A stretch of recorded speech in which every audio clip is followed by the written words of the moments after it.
Hello. Oh, it works. Good. Hi everyone. Hello. Can we get a yeah? Oh, you're such a little bit of showman. atmosphere. Yes, nice to see you all. You enjoying the festival? Have Yeah! you seen all of it yet? No! Apparently there's a really good band on at 8. Is there really? Yeah. What So you is it should called? make your way to the stage for that. Who leads that? Oh, I don't know.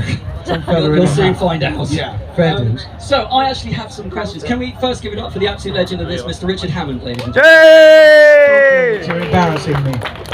So I welcome. didn't mean that. Carry on. I enjoy it. Hey! Welcome to the LKQ Euro car park stand. As some of you may know, I had an intimate relationship with them as they sponsored me in my immensely illustrious touring car career, where I was qualifying, well, pretty much last every round. However, they are wonderful people, and I'm probably sure that you follow their exploits. However, they obviously have a much further reaching remit, and hence why we are here with Mr. Hammond. And so I want to have a little bit of a chat to you, if that's all right. And, Don't look scared me. I've known Rick a while, and I'm trying to think if you know any secrets. I don't think you do, but it'd be interesting to see. This is Be an nice. entirely different, Okay, different fair dues. conversation. Fair dues. So, okay, let's be official. Yes, grown up. Obviously, we've all loved the exploits of the Grand Tour, and we all wait with bated breath for the next one. What have you been up to since then? Well, we have actually been away on another trip, because obviously we do those journeys. If you've seen the Grand Tour, it's like a highbrow program, sort of. We spend a long time making them, but then the real work starts, which is editing them. So a guy called Andy Wilman, you know him, he's like the fourth musketeer of us. He is the one that when we come back, so we'll have spent, say, 3 weeks on the road. There are 72 people in the crew. There are 3 TV crews. There's a whole crew of people whose job is to rig the cameras in the cars.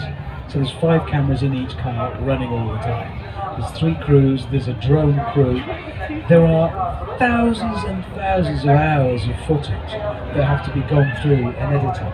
So Andy Wilman disappears into a dark room for months, and then when he comes out of that dark room, he hates us because he's stared at us every day, all day, to get the shows together. So he's been busy doing that. The thing is, like, when we watch it, you never see. That's unbelievable to hear that you're essentially surrounded by cameras because you never see them. Yeah, And it all seems so natural. And it is because we've worked with those crews, some of them for 20 years. Some of the camera operators now, they started with us, they were 24, they were kids. And they're now in their late 40s with families of their own. So we've all kind of grown up together. And one of my favourite things is if we get a quiet moment, if we're at a crossing, a border, we might be sitting around, there's 72 vehicles all stacked up. Watching them occupy themselves, kicking a can around or what have you, is incredible. I mean, they're idiots, but they're incredibly talented idiots. The way it was put by Ben Joyner, who's our director of photography, again, he's been with us 23 years. He said, yeah, we're a dysfunctional family, but it's our dysfunctional family. And it's an absolute privilege, which means it can be natural. And the clever thing they do, we've rehearsed it over 23 years, so we 3 will be driving our cars. We are left alone to do it. It has to unfold naturally. But obviously we need support for drones, for cameras, for engineers, for food, for catering, for tents, for all of that, just to be able to keep moving. So the second something happens, a wheel falls off, that's usually me, obviously, they're on it. They can set up and film it. They've just done it so many times. It's a unique outfit. I think it's like being in a band, isn't it? This is your band, and you take it around the world with you. Right? It is in some ways, although You have your roadies, you have your sound guys. We it's a once similar thing. we once played the National Stadium in Warsaw, There the you Polish are. National Stadium. Total rock So star. 62,000 people, and we were sitting backstage when we used to do our live. Did anybody see any of our live shows? Good, because they were rubbish. But there were 62,000 people waiting to see us, and me, Jeremy, James were sitting backstage in the cars, and we used to wear headset mics. So you've got a sealed earpiece, you could only hear what goes into the headset, so we can hear each other over the crowd, because 62,000 people make a racket. And we were sitting quietly before we went out. This was the biggest crowd we'd ever played to. There was a bit of a silence between us, and one of us said, lads, yeah, is anybody else a bit nervous? Yeah, for the first time we were, and I asked the question: have 3 people with less talent ever gone out in front of a bigger crowd? And we decided not. No. So yeah, we're like a band, but without any of the talent of your band. Come on. I think, for those of you who don't know, my father was in a band for many years, and so having the same team around for a long period of time, he said it was like a marriage but without the sex. Very much so, which is a good thing. I'm quite glad. Yeah. But they are a unique bunch of people, and we're lucky to work together. And it means things like, did anybody see? We made some specials during COVID, so we didn't go so far. We did one in Scotland. Did you see that? Where I drove the Buick Riviera. Boat out. I've still got that car. I'm going to do something with it. I haven't decided yet. But if you recall, on that one, in one day, this is when we're lucky because we're so unlucky. Jeremy's caravan just came unhitched and shot off into the woods. I mean, that was not a stunt. It just happened. But because our crew's on top of it, they filmed it. And the same, did you see when I sank that boat? That was, again, it was a genuine accident. That wasn't, if you'd planned that as a stunt, it would have required a stunt coordinator, a fleet of stunt coordinators. It would have taken, I'm guessing, 2 days and cost tens of thousands of pounds. Whereas it just happened because I just sank it, because I'm an idiot, but because our crew is good and on it, they got it covered, which is what I mean about, because we were working for so long, it can still be natural and happen organically, even though we're an enormous crew.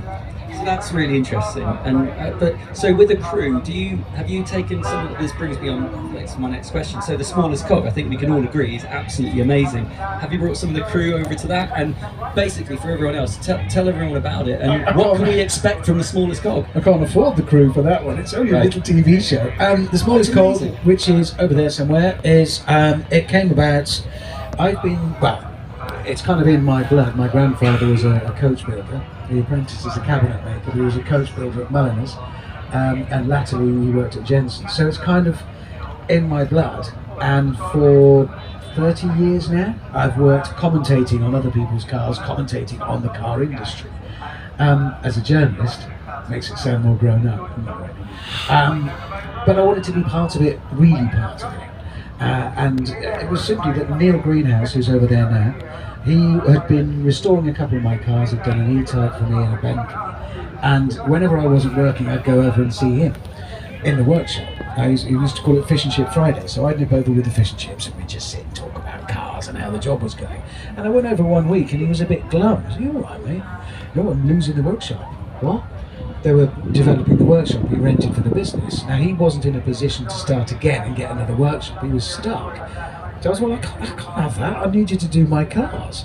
But then I thought, I don't want to employ you. I'm not Jay Leno. I can't afford a full-time car restorer. And anyway, you don't want to just work for somebody off the telly. What if I decide I don't want to do a car? Then you haven't got any work. So I said, what if I bankroll us into a new workshop? And we'll set it up as a business. You spend half of the time working to pay the overheads and half of the time working on my cars. That's how it started. And then as an afterthought, I wondered, well, that might make a TV show. I happen to own a production company, which helps. So we approached Discovery Plus and they said, yeah, we'd love to commission it as a TV show. So that's how it came about. So the workshop came first. It's genuine. The only thing that's changed is because it's a TV show, we haven't done a single one of my cars. Nothing. Honestly, I've got a huge barn full of cars waiting to be done. Not one of them. Oh, on that. You know Mindy very well. She sends her love, by the way. I told you I was going to see her. Mindy, my wife, her love is for horses more than cars.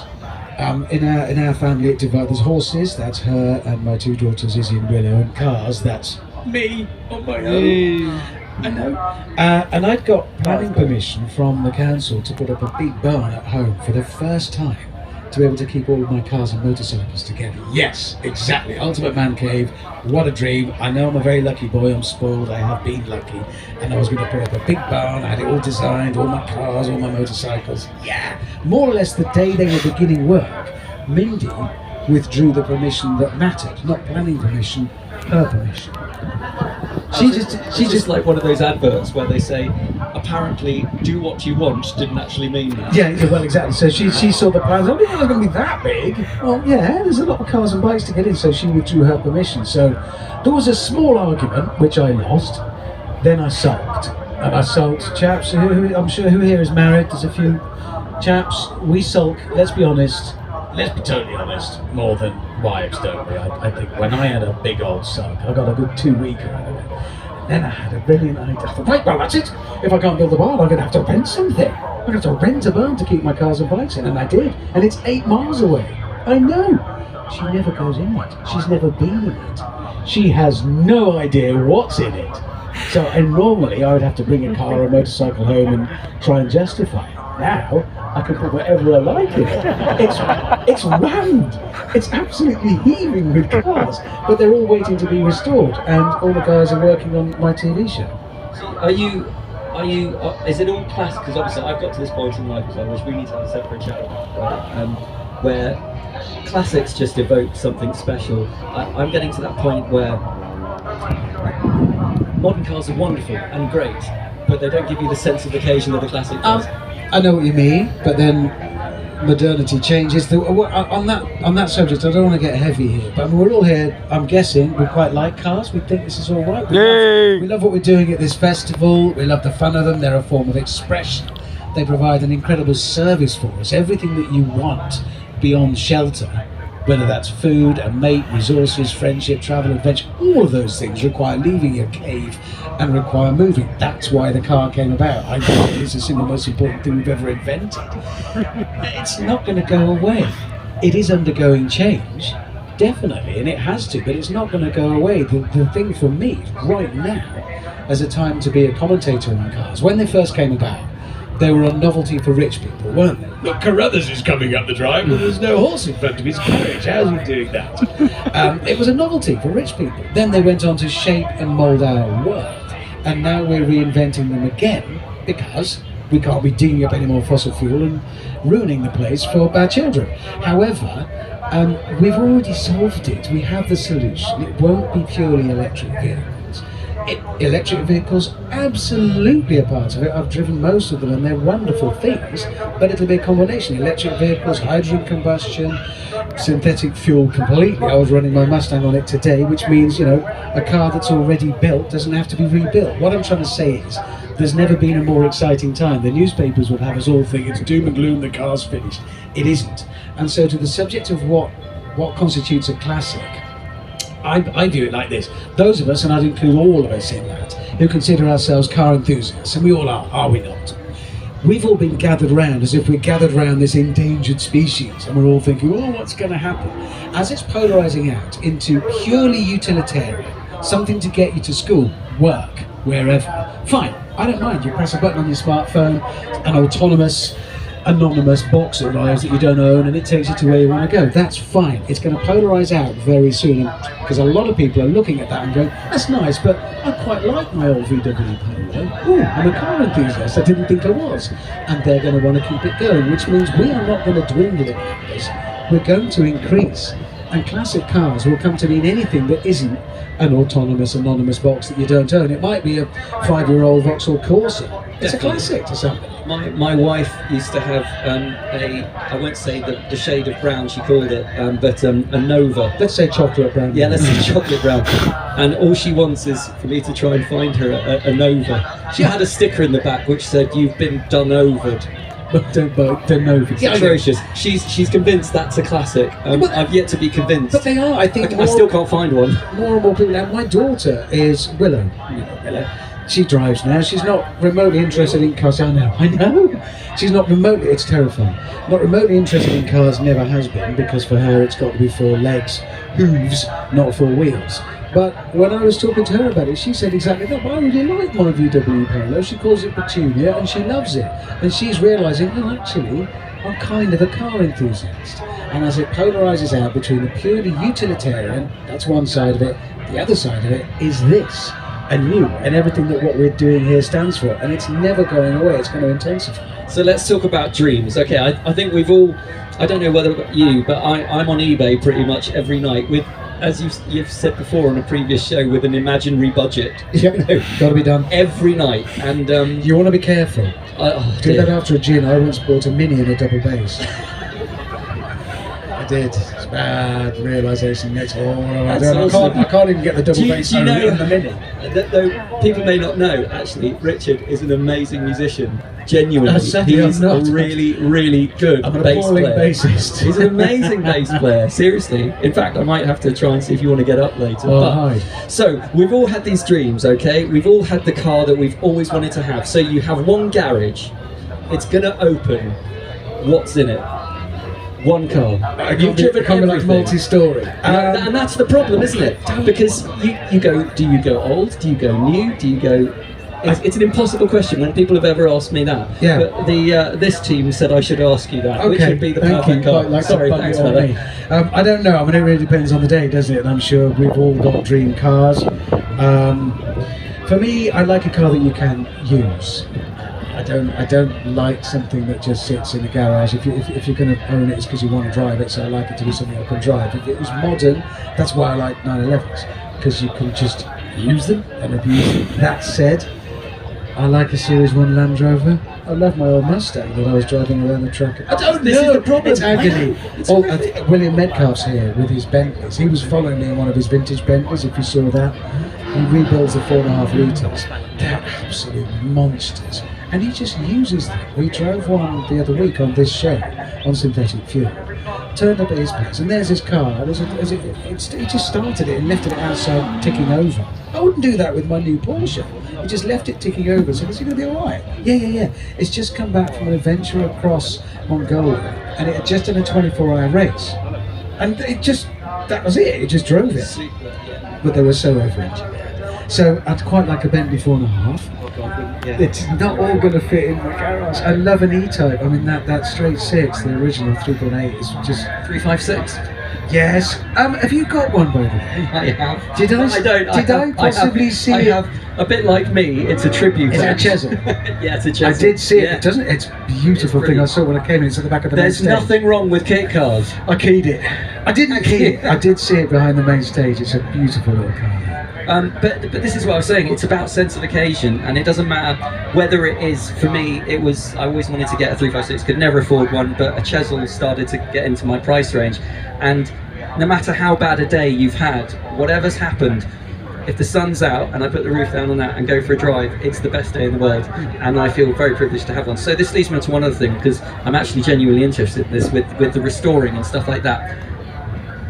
The whole resto modding. I'm sure everyone's seen, some of the cars, the backdating, all this sort of stuff. I mean, the kings of this, let's be honest, and I'm sure we're both fans, is the Singer Porsches. Yes. Are just unbelievable works of art. Is that something that you guys might end up entertaining? I'd love to give it a go. It's something. I've got it in my plans. The problem is, it takes a long time and costs a fortune. Anybody here run a garage of any sort? Nobody? Good. Don't. It's ruinous, and it would take time. I'd love to take. There's certain cars I'd like to do. Electrifying cars. I'm not a massive fan of if it's like an XJ or an E-Type, anything with it, or a Porsche actually, because the engine, that's the point of the thing. But there are cars that would work. Citroen SM. Because that engine wasn't anything special, was it? And yet it was a sort of vision of the future. That would electrify really nicely. I'd love to do one. I've also got, I'm waiting to do, because I'll get shouted at by, any Jaguar fans in here?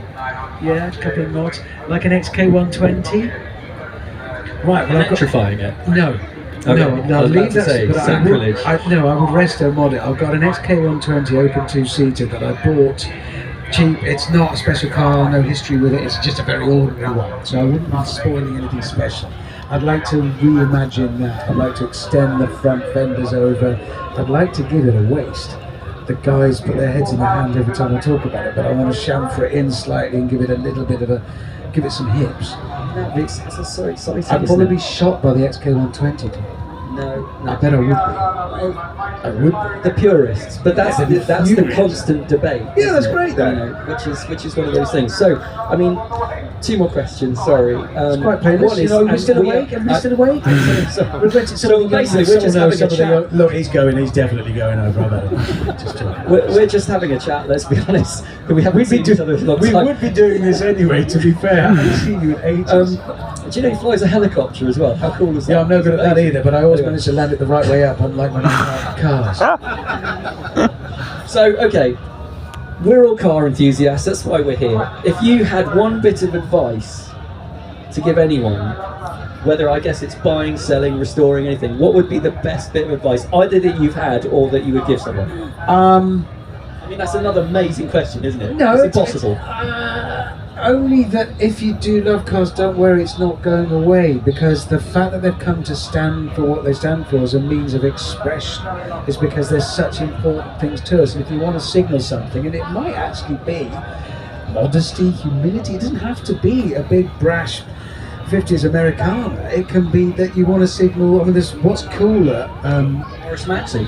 Absolutely, ladies, what could be cooler than, some bloke bowling up in a Citroen 2CV with a book of French poetry on the parcel shelf? He's a winner straight away. So it doesn't all have to be Ferraris and Porsches. But I think enjoy them and don't worry that they're going away, because they are not. They matter to us too much. And let's be honest, we're the consumers of them. There's no industry that's controlling it. People will always make what we will buy and what we crave. So we decide what we're going to get. And what we're going to get is what we've always had. Something that moves us around the place. Can I lay into a little secret? And I'm going to be chastised for this, but a car I've always wanted is an Austin Allegro. Yeah, there's nothing wrong with this. Van der Pla. Yeah, let's go for the posh grill one. on it. Yeah, lovely. And exactly. And poor man's Rolls Royce.